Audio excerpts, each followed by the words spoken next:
اگر امام حسین خود کو بچانا چاہتے کیا بچا نہیں سکتے تھے؟ جعفر جن امام حسین کے پاس پہنچا، اس کی شادی ہو رہی تھی عاشور کے دن، تخت پہ بیٹھا تھا، اچانک تخت کے نیچے سے دو لوگوں کے رونے کی آواز آئی۔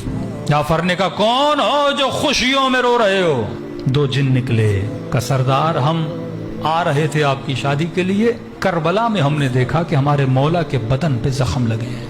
جعفر نے جیسے سنا لشکر کو تیار کیا، فوراً کربلا پہنچا۔ کہتے جب کربلا پہنچا تو جعفر کہتے 4 فرسخ تک انبیاء، ملائک، اجنہ، وہ مخلوق جو نظر آپ کو نہیں آتی وہ کھڑے تھے۔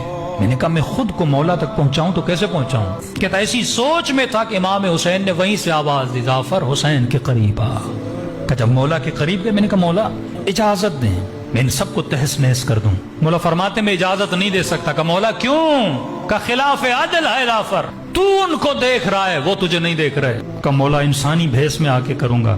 کہ نہیں، اب حسین کا اس دنیا سے جی بھر چکا ہے، واپس چلا جاتا ہے۔ گھر آتا ہے تو ماں پوچھتی ہے رو کیوں رہے ہو؟ کہتے کربلا میں میرے مولا حسین کے ساتھ یہ حالات دیکھ کر آیا ہوں۔ اس وقت اس کی ماں جلال میں آتی ہے، کہتی ہے آگ کر دوں گی اگر حسین کی مدد نہیں کرو گے۔ کہتے ہیں پھر سارا لشکر ماں کے کہنے پہ کربلا پہنچتا ہے، لیکن جعفر کہتے ہیں اب جب میں پہنچا تو شام غریبہ ہو چکی تھی۔